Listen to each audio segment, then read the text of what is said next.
This morning I just want to touch on some of the main points that I've covered in this book that you can see on the screen, and which I've got a copy of in my hot little hand. I was driven to write this book because over the last 40 years, shoulders have been my special area of interest. And for a long time, I mainly saw people who were recovering from shoulder surgery, although now I see a broader range of shoulder problems. And so my background, for those of you who don't know me, is that I'm a musculoskeletal physiotherapist by dint of my postgraduate qualifications. In the last 40 years, as I said, I've been focusing on shoulder and other musculoskeletal problems, including tendon problems. So, as you can see from this table of contents from this book, I cover a lot of areas and we certainly can't cover all of this in our short presentation today. So I want to cover some of the important points that come out of my book that I'd like you to take away from today. So things like where patients go wrong, that's probably one of the main points, is to understand that your attitude and your approach to surgery, right from before you make the decision to have surgery, all the way through the immediate post-operative period and your rehabilitation period and your exercise period, can make a big difference to the outcome, and also make a big difference to how difficult you find the process. Understanding the process also gives you peace of mind. When you understand something, it's less threatening, and you're going to handle it a lot better. And if you're handling it a lot better and you're going through the steps, then you'll have a much smoother recovery.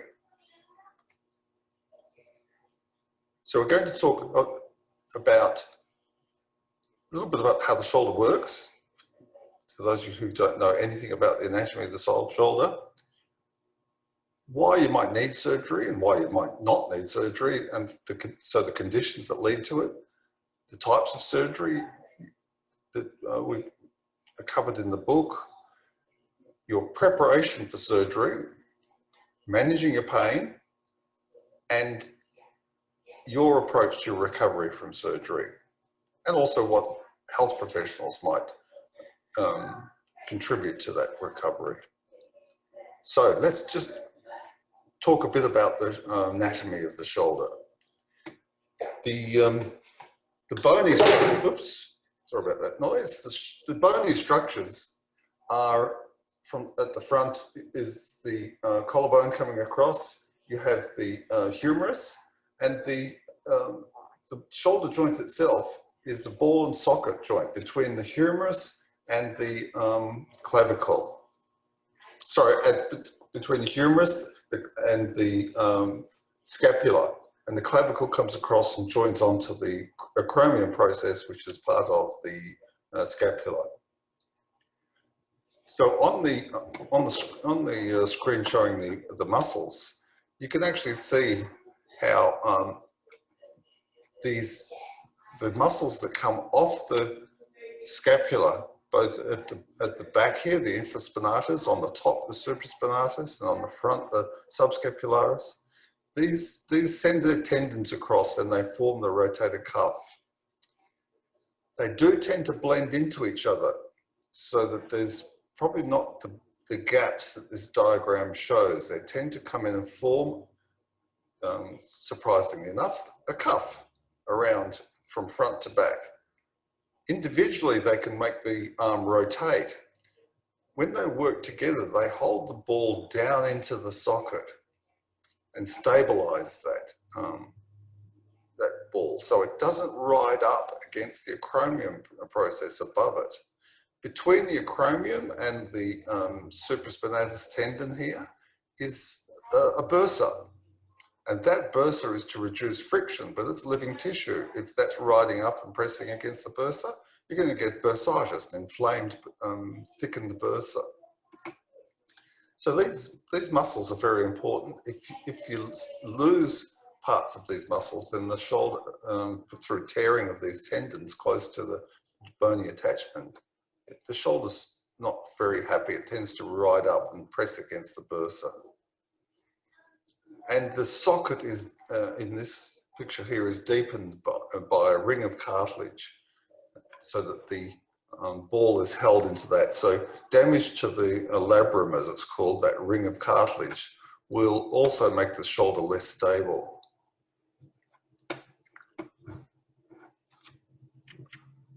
So what sort of things can go wrong? Well, we can probably look at it in 5 major categories. So in the first category, you've got inflammation of that bursa and the tendons, tears of those rotator cuff tendons, and a separate sort of condition, the frozen shoulder, where the shoulder itself becomes very inflamed. Not necessarily the bursa, the shoulder itself. Second category is instability. So the shoulder becomes unstable, either for genetic reasons or because you've had injury. So a dislocation will stretch and damage the soft tissues around the shoulder, and the shoulder is no longer held firmly in it. It can slide out and partially dislocates, which we call subluxing, where it rides up and falls back in. And commonly arthritis of the shoulder, where the joint surfaces start to wear away and the shoulder gets quite stiff and inflamed and painful. And of course, injury such as fractures and damage to other structures around the shoulder. And not forgetting that pain in the shoulder can come from elsewhere. So it's not uncommon for pain from the neck and upper back to refer into the shoulder. And also stiffness and pain in the neck and upper back alters the biomechanics of the whole shoulder girdle region, which means that using your shoulder will be more painful. So I'm going to quickly go through the next few slides because there's a lot of detail, but I just want to make a point that so you know what bursitis is. This bursa here gets inflamed and thickened if that humeral head rides up against the acromion. And the tendon itself, the supraspinatus tendon itself, can get damaged by this pressure as well. And you can see the glenohumeral joint capsule that gets inflamed in frozen shoulder. Rotator cuff tendon tears are one of the most common injuries. In the younger patients, it's because of quite substantial trauma, like playing football and landing on the outstretched hand or landing directly onto the shoulder or the shoulder being wrenched apart. And they tend to tear close to their attachment to the bone. As we get older, the tendons get less strong, they start fraying, and it's possible to tear them with minimal injury. And often there won't be big tears like we see on this diagram here. They could be small tears that only go part the way through. So they talk about full thickness or partial thickness tears. You know, full thickness, the tear goes all the way through. Partial thickness, it's just coming up into the tendon, but not all the way through the thickness of the tendon. And then they talk about small or large or complete tears where parts of the tendon might pull away from the bone here. Or sometimes the whole tendon has been ripped off the bone. So small tears or partial thickness tears are the sort of tears that may not require surgery, that may do quite well with an exercise rehabilitation program. As these tears get larger and involve at times a whole one of these tendons, then it becomes more and more likely that patient will need surgery to repair that tear. For the older patient who's, not in their 80s or older, who don't require to do particular overhead activities, quite often you can rehabilitate the shoulder to get it reasonably pain-free, and with the ability to reach the hands to the head to do activities like washing your hair, doing your hair, and without having a surgery. So, because a rotator cuff repair is quite major surgery, and I always tell people that it's going to take up to a year for a full and complete recovery after rotator cuff repair. So if you can rehabilitate it with an exercise program and avoid surgery, then that's a big plus.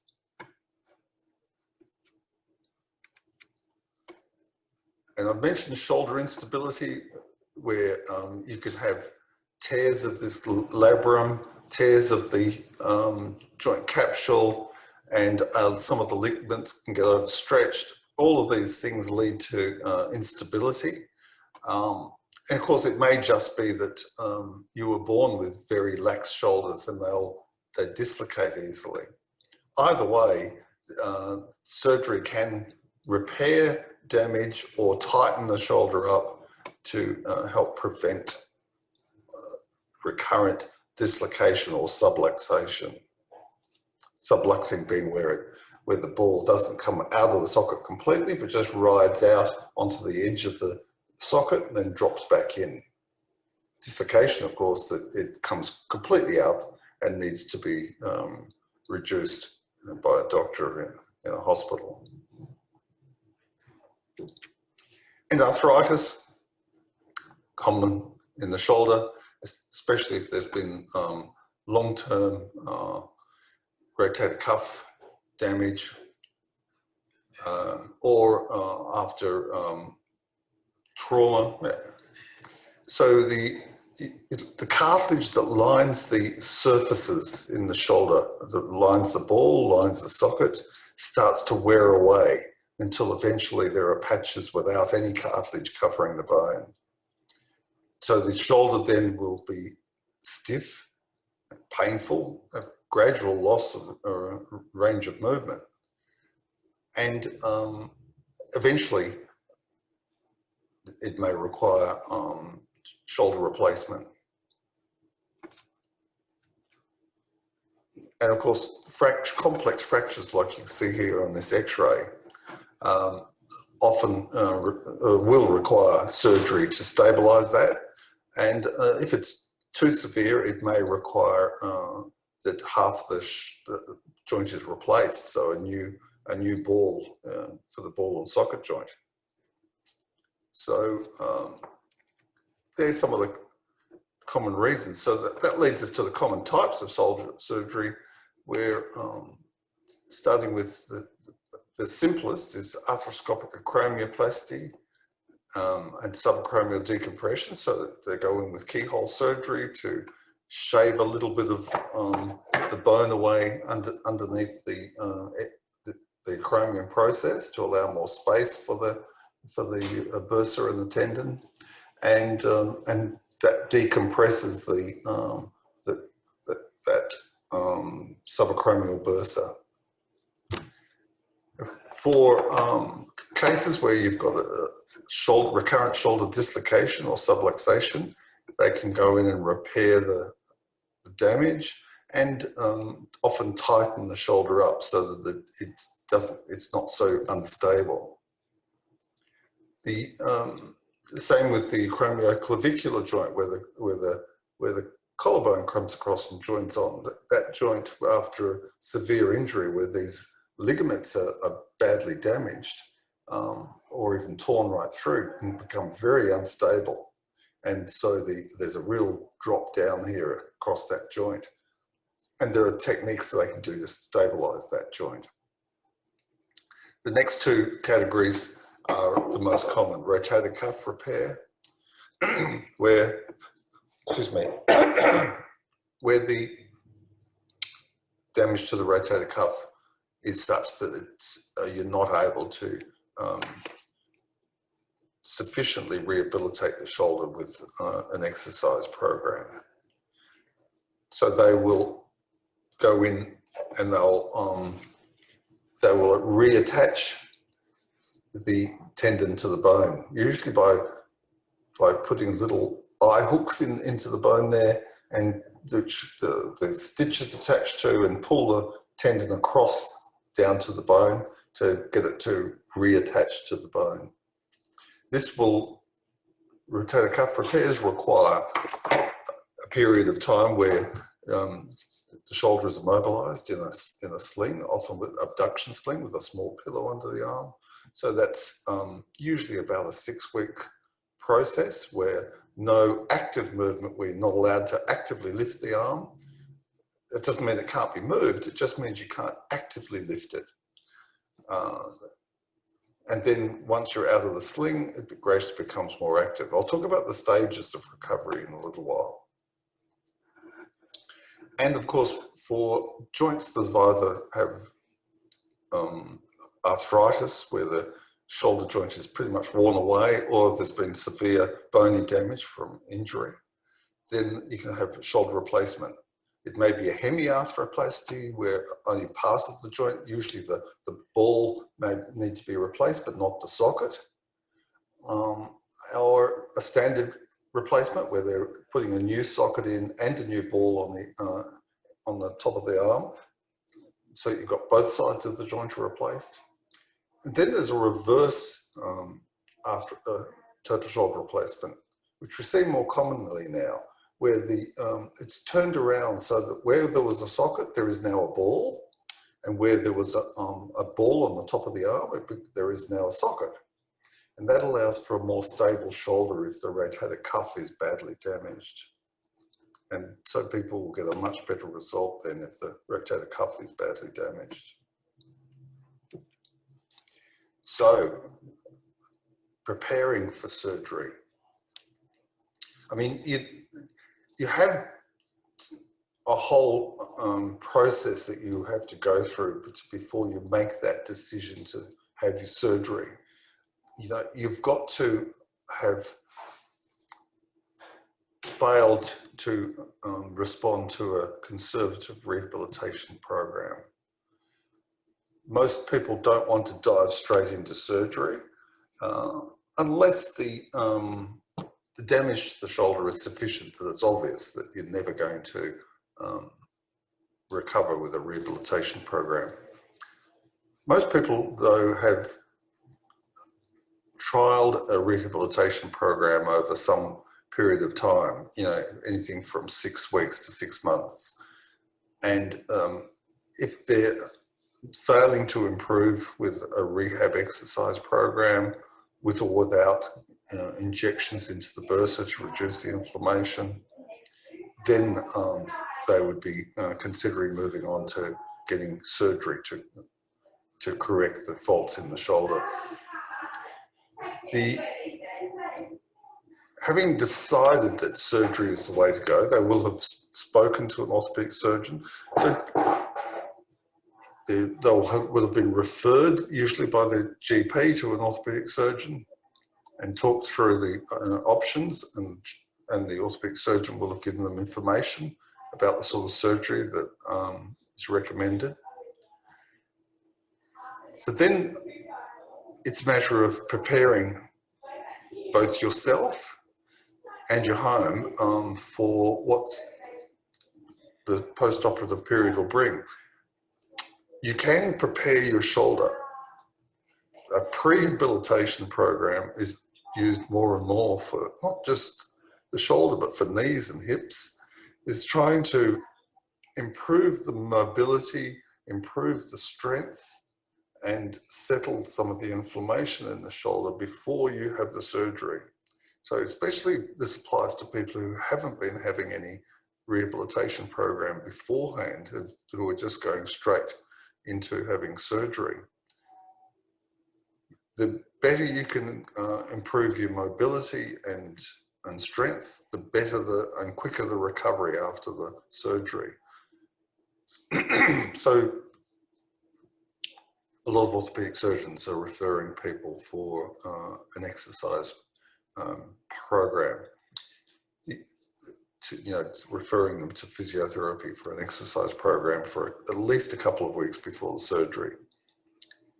This also gives the physio a chance to discuss with you the process after the operation, show you the sort of exercises that will be applicable in that first phase of recovery after the surgery, talk about managing pain, talk about how to use the sling properly, and now how to prepare yourself in general for the surgery. So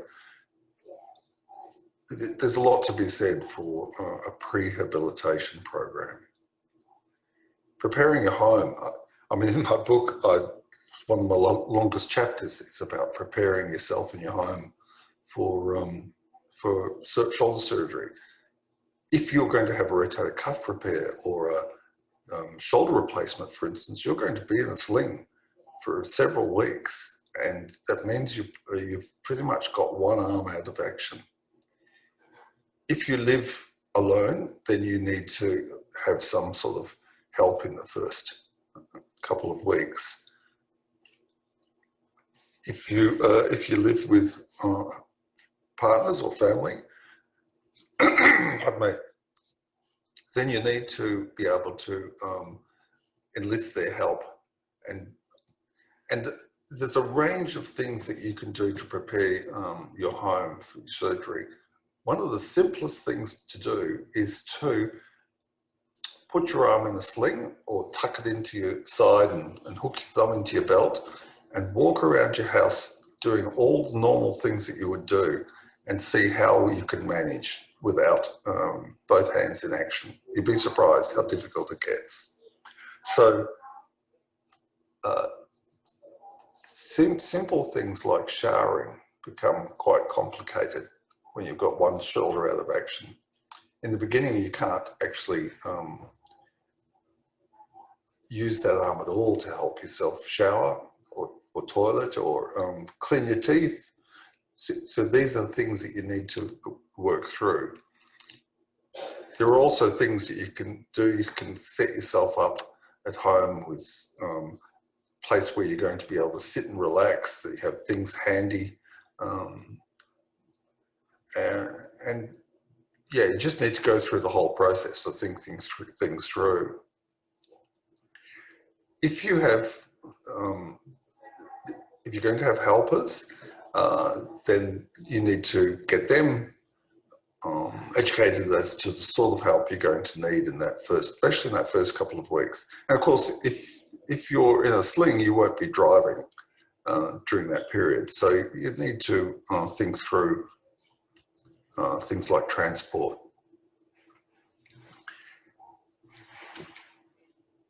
So when you've had your surgery, one of the really important things, and this is, I think, where a lot of patients go wrong, one of the important things is managing your shoulder pain. Now, you will have pain, there's no doubt about it. It's not like I can say to you, do this and you won't have any pain. But you must manage that pain effectively, because if you don't, if you think you're going to tough it out and you know, I've got high pain threshold, I'll be fine, you won't. If you don't manage your pain, you will have a poorer recovery, because if you're suffering with your pain and just putting up with it, you won't be able to carry out the normal, gentle things that you need to be doing in the early stages to get that shoulder moving. And you'll get a lot more muscle spasm in the muscles of the neck and shoulder. The shoulder will get tighter, and your whole process will be slower. So how do you manage the pain? You will be advised to use simple painkillers regularly. These will be simple ones like paracetamol is the most commonly used, and you'll need to take it regularly, because paracetamol works quite well if you take it 4 hourly. If you wait till the pain to get higher and higher and higher until it's 7 or 8 out of 10, and then you take the paracetamol, it's not going to work very well. So you take it every 4 hours and try and keep the pain under control. That can be aided then with NSAIDs, which are non-steroidal anti-inflammatory tablets, such as Nurofen or Celebrex is commonly prescribed after orthopedic surgery. The anti-inflammatories serve a bit of a different purpose to the Panadol. They work very well in conjunction with the Panadol post-operatively. So they help reduce the inflammatory response in your shoulder, help reduce the swelling, and that in turn helps your pain. So whilst the Panadol is giving you some base level of pain relief, the anti-inflammatories will help by reducing swelling and inflammation in the shoulder. So those are to be taken regularly as suggested or prescribed by your orthopedic surgeon.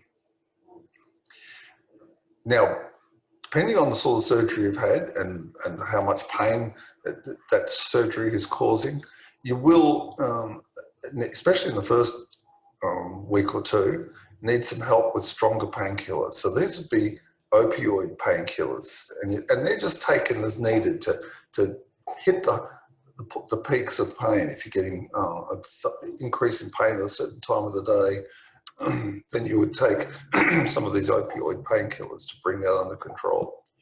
And these are things like Panadine, so that's got paracetamol with codeine in it, tramadol, oxycodone. So these are much stronger painkillers, but they're only taken in the beginning when you have moments of quite strong pain.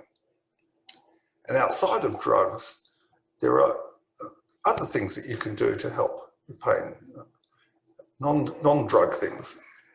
Ice packs is the best thing going for shoulders immediately after the surgery, especially in that first 2 or 3 weeks where you've got swelling and it's painful. Ice packs applied, 3 or 4 times a day will really help bring the pain under control by reducing the swelling. Later on, however, as you're recovering and you're getting into doing more movement, you'll actually find that hot packs are more beneficial. The good thing about hot packs is you can use a hot pack across the shoulder before you exercise. It just relaxes everything, makes the shoulder easier to move in your exercises. And then sometimes if people find that their exercises have caused some temporary increase in soreness in the shoulder, they might actually put an ice pack on after their exercises, or in fact go back and put a hot pack on again after their exercises. So ice earlier on, heat later on in recovery. Now on my list here, you can see that I've put TENS. So TENS is little pads that you stick on that are attached to a little tiny box, and it's putting a little electrical stimulation, a little buzzing sensation through. And that works by simply blocking the pain impulses. So the pain impulses from the shoulder will travel through to your spinal cord, but so will the prickling sensation travel through your spinal cord through a different set of nerves. And the two of them get into your spinal cord and compete with each other for attention. And if the prickling sensation wins, that's the message that gets sent to your brain. So it'll help block out the pain. It's not treating it, it's not treating your shoulder, but it's an excellent and simple method of reducing pain in the post-operative period. Those units can not particularly expensive to purchase. We're talking, say, between $60 and $100 to purchase, or you in fact can hire them from some pharmacies. And I've shown gentle movement here because if you hold that shoulder rigidly in place and do no movement at all, that will tend to increase the pain. There are limits on what you're allowed to do with your shoulder depending on the type of surgery you've had.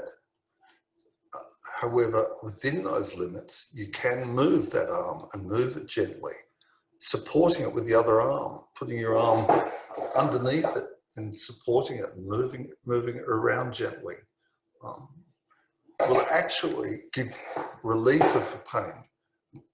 Holding it rigidly in place on the sling and never moving it, apart from the fact it's not advised, will tend to lead to increased pain, not less. And I've also listed gentle massage. So gentle massage, not necessarily right over where the shoulder's been operated, but muscles up into your neck and down into your shoulder blade and around the front of your chest and into your upper arm. They all get tight because of the shoulder pain. So a gentle massage on these areas will really help settle everything. What I haven't actually put on the list here, which some people quite like, is acupuncture.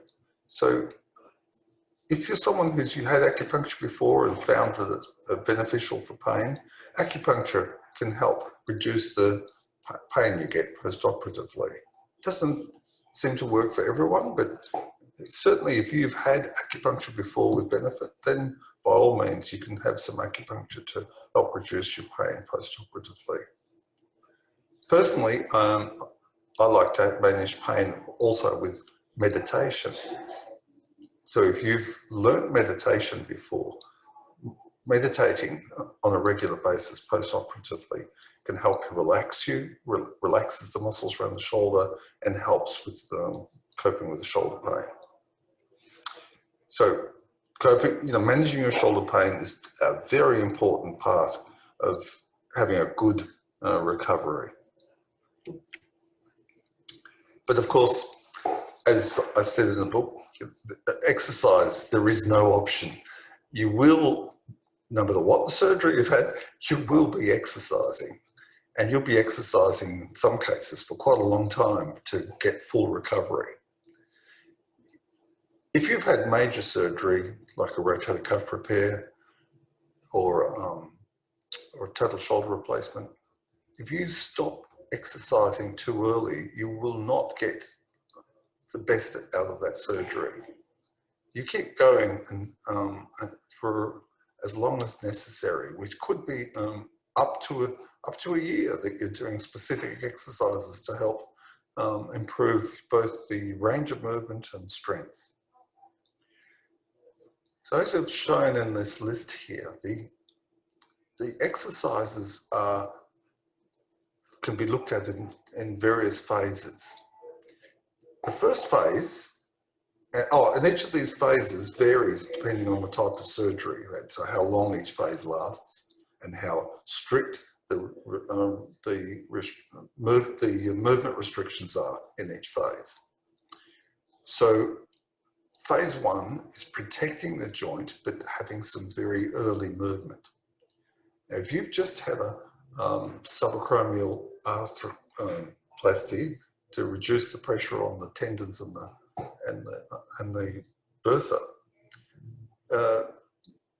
you'll only need to protect the joint as much as you need in the first week or two, just for comfort and pain. You're encouraged to start moving it quite quickly. On the other hand, if you've had a rotator cuff repair or a total shoulder replacement, there'll be strict instructions about how much you're allowed to move. If you're with a rotator cuff repair, for instance, you're not allowed to actively lift the arm against its weight for 5 or 6 weeks.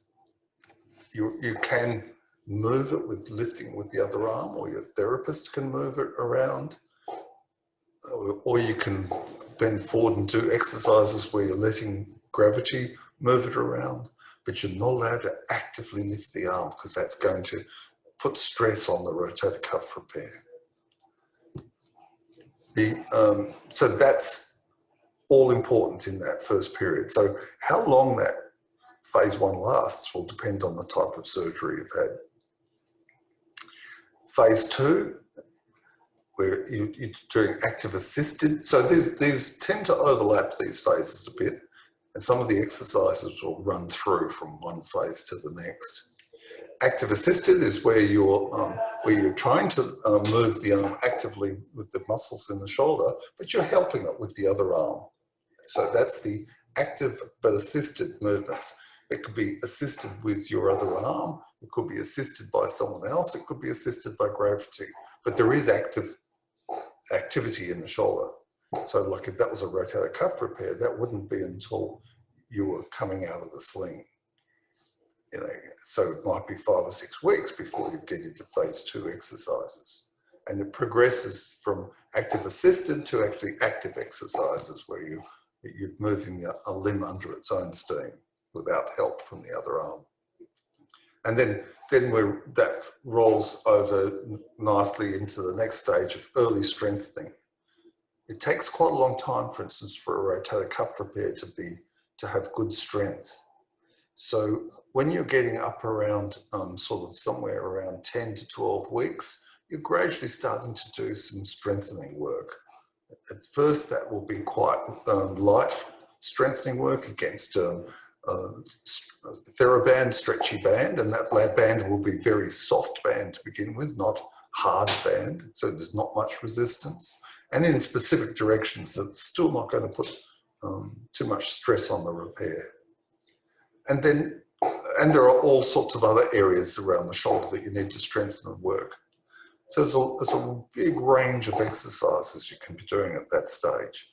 And then phase 4 is your advanced strengthening, where you're using specific movements and specific directions and with greater resistance to strengthen all the components of the shoulder and arm. Beyond that, so this is a progressive rehab exercise program. You're starting very gently and progressing in difficulty and resistance. Beyond that is really your return to work and sport. So it depends on what sort of sport you're returning to. You know, every sport has its own requirements. And I usually like to get people fairly early on in that phase 3 and 4 of strengthening to be thinking about the sort of movements they need to do in their sport. So if you're a golfer, you need a certain range of movement. You need a certain strength to carry the arm through. If you intend to return to tennis or overhead activities, that's another whole new kettle of fish. So we need to look at exactly what you're going to need for that particular sport or work, you know. And so later in your rehabilitation program, the exercises become a lot more functional. So they're aimed at giving you specific abilities depending on your work and sport that you want to get back to. So, I mean, that's in a nutshell the story about recovering from surgery. There's a lot more detail, of course, that I have in my book if you wanted to read it, if you are seriously looking at shoulder surgery or currently recovering from shoulder surgery. You can purchase the book just by going to amazon.com.au, both either as an ebook, which of course is the cheapest way, or a print book. But if you want to purchase it locally here in Perth, it's much cheaper to purchase it just from us at the reception at HFRC. It's $20.